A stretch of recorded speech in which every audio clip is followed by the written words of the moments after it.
sinanampalatayaan ng Katoliko. Sumasa inyo ang palatuntunan sa liwanag ng katotohanan. Pakinggan ang paglalahad ng mga tao na makaunawan ng katotohanan ay nalipat mula sa kadiliman tungo sa kaliwanagan. Mga taong nakatiyak ng daan patungo sa kaligtasan dahil sa liwanag ng katotohanan na kanilang sinampalatayanan.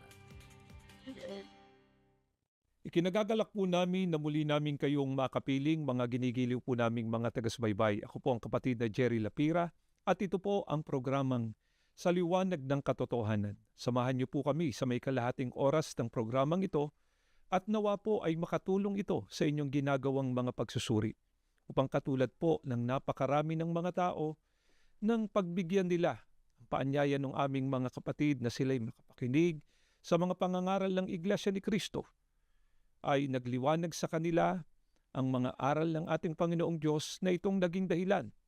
Kaya sila ay nakapagpasya na umanib sa Iglesia ni Cristo at iwanan yung dati nilang reliyon. Ang isa po sa halimbawa nito ay si kapatid na Wilfredo Viniegas.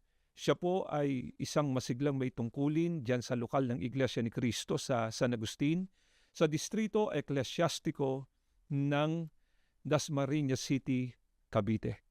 Pakinggan at panoorin na po natin ang aming isinagawang interview.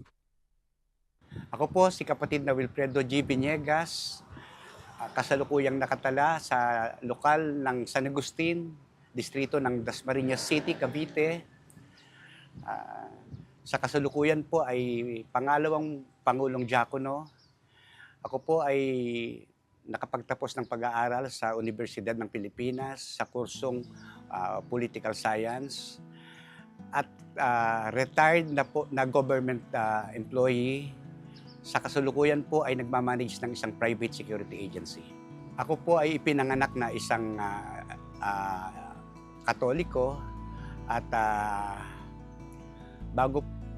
pagkatapos po nung ako'y nag-aaral ay nakapag-aral po ako sa isang metodistang paaralan na namulat po ako sa pag-aaral ng mga Biblia. So habang tumatagal po, tumatanim po sa aking isip, bakit may mga aral ang Katoliko, ang aking kinagis ng relihiyon na salungat po sa pag-aaral, sa mga nakasulat sa Biblia.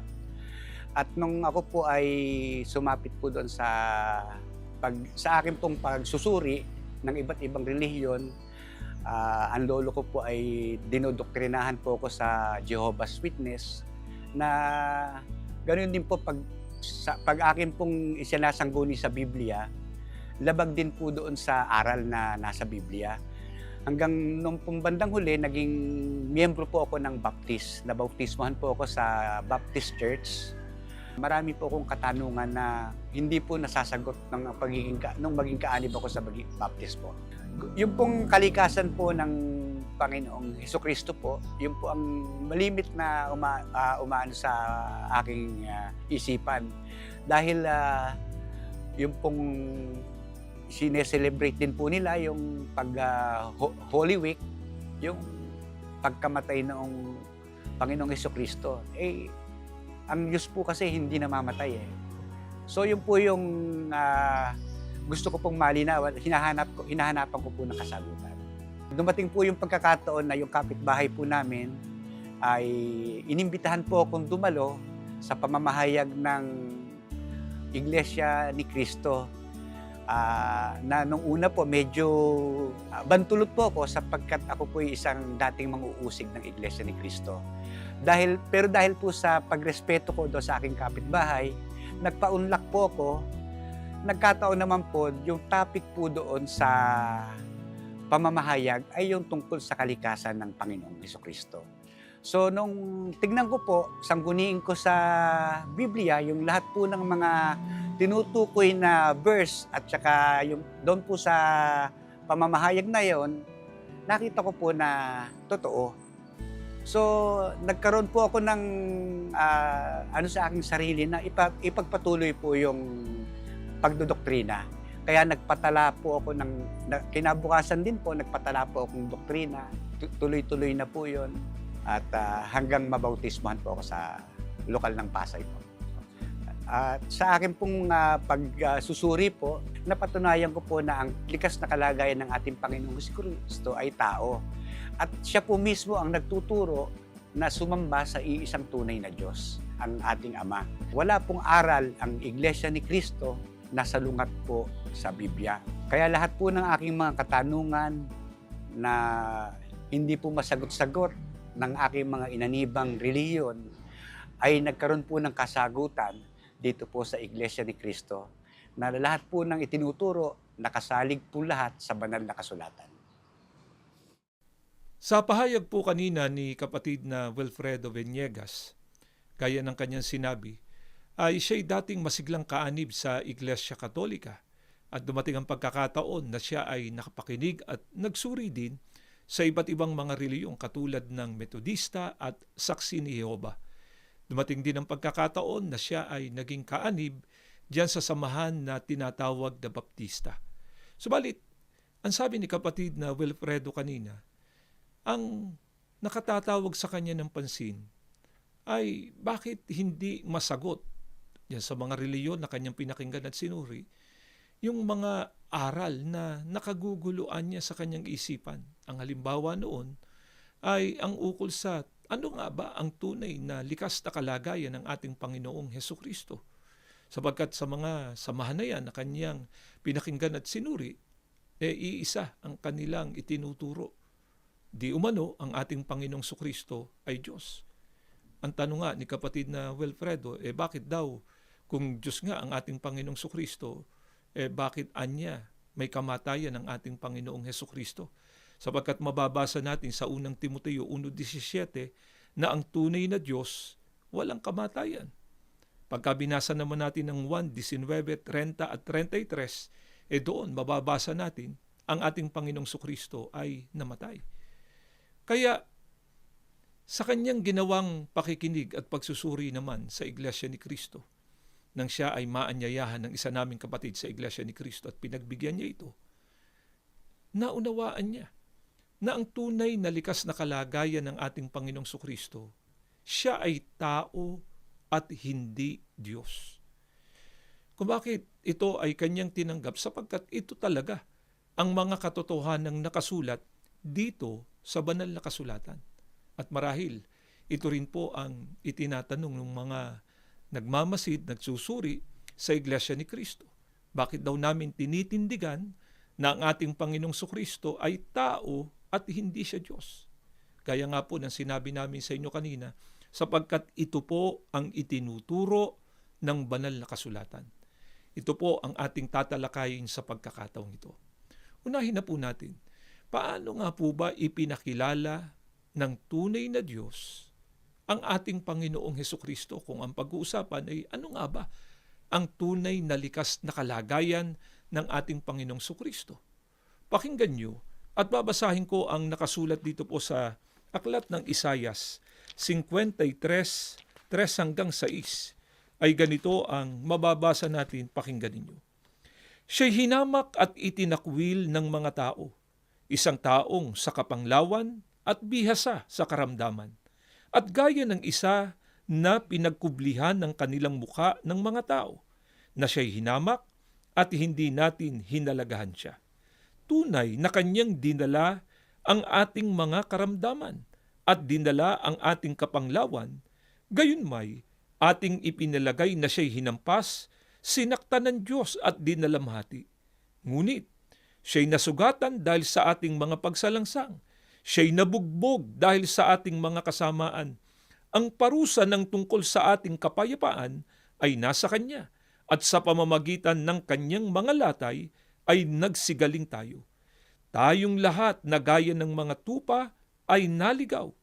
Tayo ay tumungo bawat isa sa Kanyang sariling daan, at ipinasad sa Kanya ng Panginoon ang kasamaan nating lahat. Ang binasa po namin sa inyo, mga kaibigan, ay hula ng ating Panginoong Diyos sa pamamagitan ni Propeta Isayas. Sino po ang hinuhulaan sa mga talatang ito na binasa namin sa inyo? Gaya ng ating nabasa, isaan niyang tao sa kapanglawan at bihasa sa karamdaman.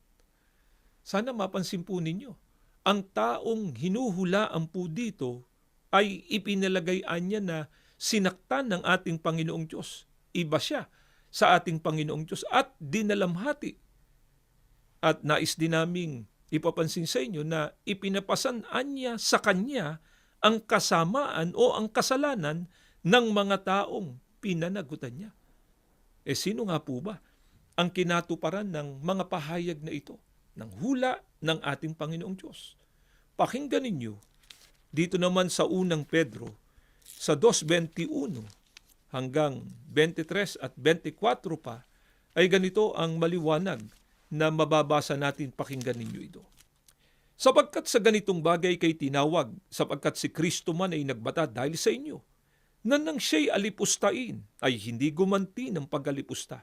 Nang siya'y magbata, hindi nagbala.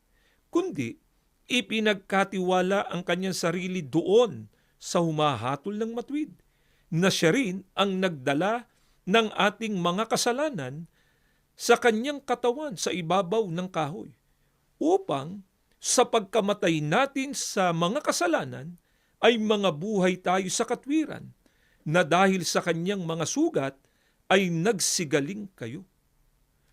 Ang katuparan po nung binasa natin kanina sa Isaiah 53:3 hanggang 6, walang iba kundi ang ating Panginoong Hesukristo.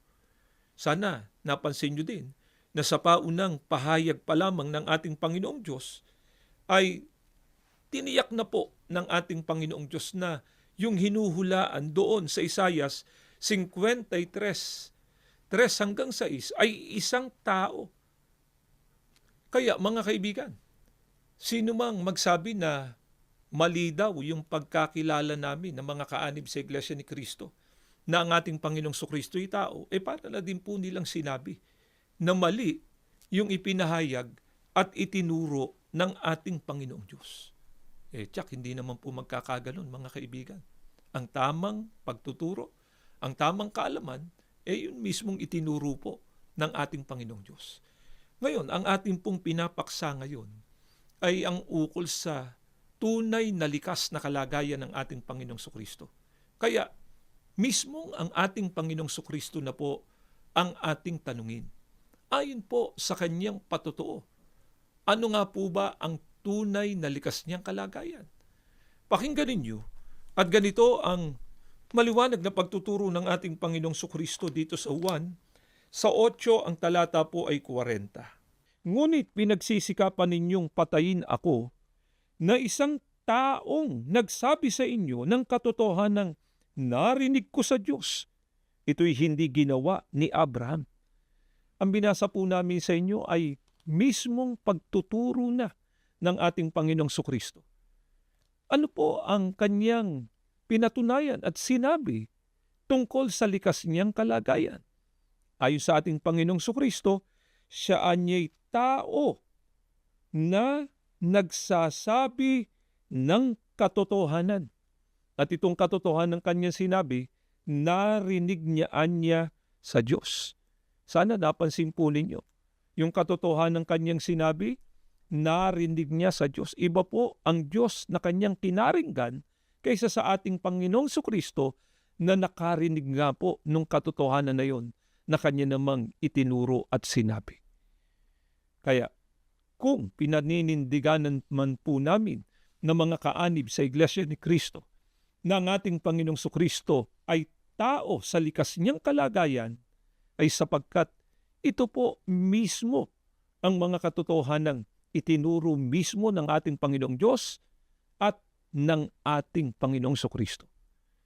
Kaya nga po, nang magturo na at mangaral ang kanyang mga alagad, ang kanyang mga apostol, ano rin nga po ba ang kanilang itinuro ukol sa likas na kalagayan ng ating Panginoong Sukristo? Pakinggan po natin ang nakasulat dito po sa unang Timoteo 2:4-5. Dito naman po natin basahin sa Contemporary English Version. Sa pagkakaliwat na po sa wikang Pilipino natin ito basahin, pakinggan po ninyo ito. Nais ng Diyos na ang lahat ay maligtas at malaman ang buong katotohanan na ito nga ay meron lamang isang Diyos At si Kristo Jesus ang tanging makapaghahatid sa atin sa Diyos. Si Jesus ay tunay na tao at ibinigay niya ang kanyang sarili upang iligtas tayong lahat. Sa pahayag na ito ni Apostol Pablo ay niliwanag niya na ang ating Panginoong Sukristo anya ay tunay na tao. At para ipakita nga po ang kaibahan ng ating Panginoong Diyos sa ating Panginoong Sukristo, ay niliwanag din ni Apostol Pablo na meron lamang anyang isang Diyos. At ang ating Panginoong Sukristo naman ang siyang tanging makapaghahatid sa tao sa ating Panginoong Diyos. Kung inyong napansin, mga mahal po naming mga taga-subaybay, hindi po naiba ang pagtuturo ng mga apostol sa mga katotohanang itinuro mismo ng ating Panginoong Diyos at ng ating Panginoong Sukristo tungkol sa tunay na likas na kalagayan ng ating Panginoong Sukristo. Siya po ay tao. Bakit po yung pagpapatotoo ng ating Panginoong Diyos, ng ating Panginoong Sukristo at maging ng mga apostol na ang ating Panginoong Sukristo ay tao, nangangahulugang hindi nga siya ang tunay na Diyos? Ayon sa patotoo mismo ng ating Panginoong Diyos, siya nga ba ay pumapayag na Diyos na siya pagkatapos ay tao pa rin siya? Pakinggan ninyo ang pahayag ng ating Panginoong Diyos mismo dito po sa Aklat ng Oseas. Sa 11, ang talata po ay 9. Pakinggan nyo at ganito ang maliwanag na nakasulat. Hindi ko isasagawa ang kabangisan ng aking galit. Hindi ako babalik upang ipahamak ang Ephraim, sapagkat ako'y Diyos at hindi tao. Ang banal sa gitna mo at hindi ako paroroon na may galit. Sa mismong pahayag ng ating Panginoong Diyos, ano po ang kanyang patotoo? Ang sabi ng ating Panginoong Diyos, ako anya ay Diyos at hindi tao. Kaya nung ituro ng ating Panginoong Diyos na ang ating Panginoong Sukristo ay tao at ituro mismo ng ating Panginoong Sukristo na siya nga ay tao sa likas niyang kalagayan maging sa pagtuturo ng mga apostol, ito po ay nagpapatunay lamang na hindi nga Diyos ang ating Panginoong Sukristo, sapagkat ang deklarasyon po ng tunay na Diyos, siya'y Diyos, hindi siya tao.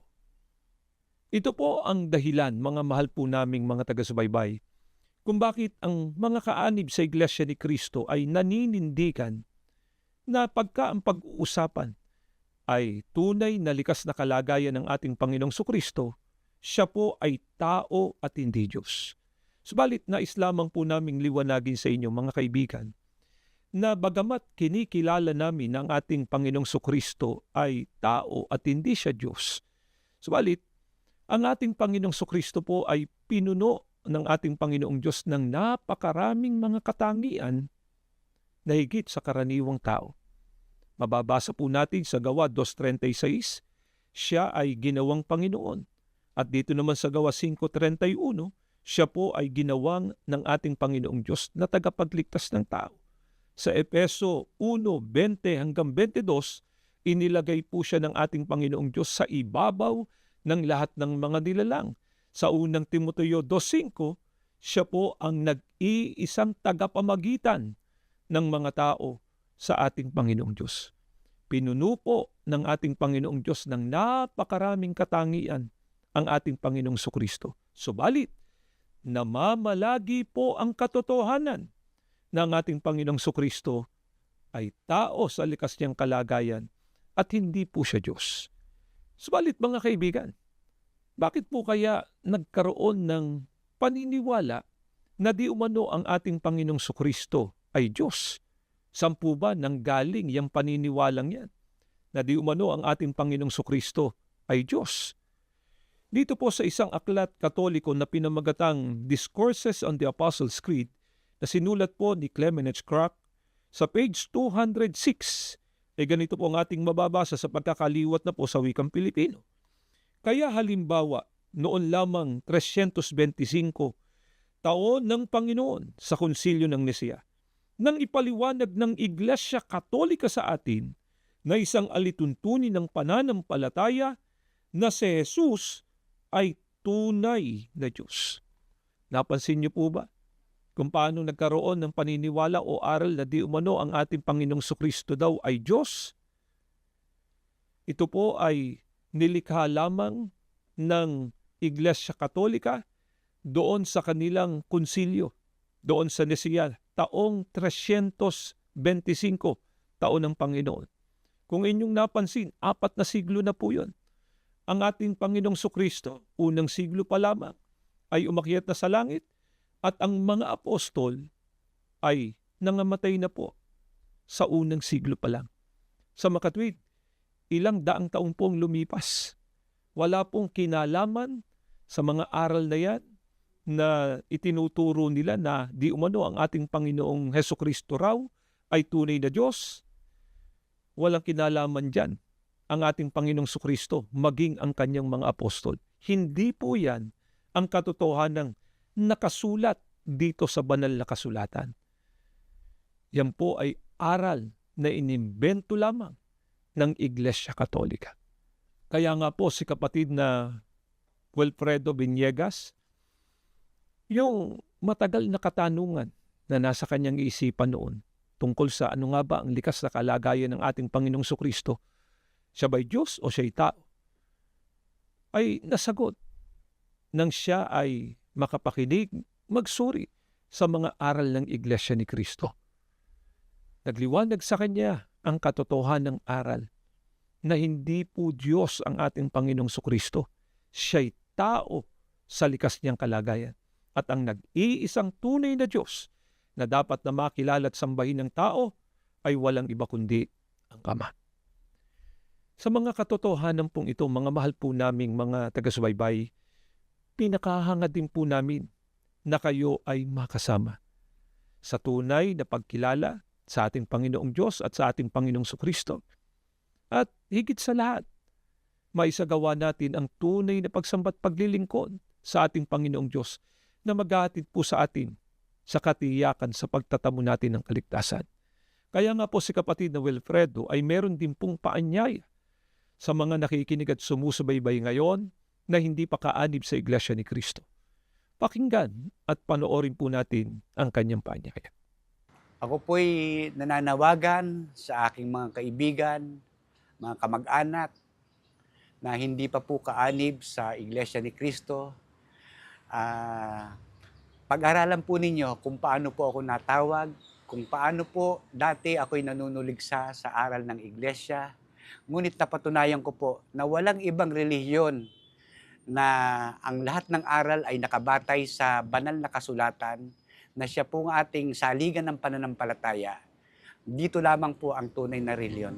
Ang Iglesia ni Kristo po, dito po ang tunay na kaligtasan. Nawa po ay nakatulong ang ginawa naming paglalahad na ito ng mga kalooban ng Diyos sa inyong ginagawang mga pagsusuri at dumating na din po yung pagkakataon na kayo man po makapagpasya na rin. Magkasama-sama na po tayo dito sa loob ng Iglesia ni Kristo. Bago po tayo magtapos ay inaanyayahan po muna namin kayo sa isang panalangin. Panginoon po naming Diyos, maraming salamat po sa napakagandang pagkakataon na muli pong ipinagkaloob po sa amin sa pamamagitan ng programang ito na ipakilala po namin kung paano dapat kilalanin ang iyong bugtong na anak, ang Panginoong Sukristo. Maawa ka nawa po ang mga katotohanan ito na ikaw po ang nag-iisang tunay na Diyos, ang dapat naming makilala at sambahin, at hindi po Diyos ang ating Panginoong Hesukristo. Maawa ka nawa po na ito ay magbigay daan na sa mga tagapakinig namin para lalo pa nilang suriin at alamin ang mga katotohanan. At kung loloobin mo aming Ama, magkasama-sama na po kaming lahat sa loob ng Iglesia ni Kristo. Panginoong Hesukristo, lumalapit din po kami sa iyo. Kaawaan mo kami, ipamagitan sa aming mga padalangin. Ama, pakipagpala mo po ang kabuuan ng iyong Iglesia. Higit po sa amin ang kapatid na Eduardo Manalo, ang aming pong tagapamahalang pangkalahatan. Ang lahat ng ito magalang na po naming ipinakikiusap sa pangalan po ng aming tagapagligtas na si Kristo Jesus. Amen. Hangad din namin na kayo ay maliwanagan at magtamo ng kaligtasan. Hanggang sa muli, ito ang palatuntunan sa liwanag ng katotohanan.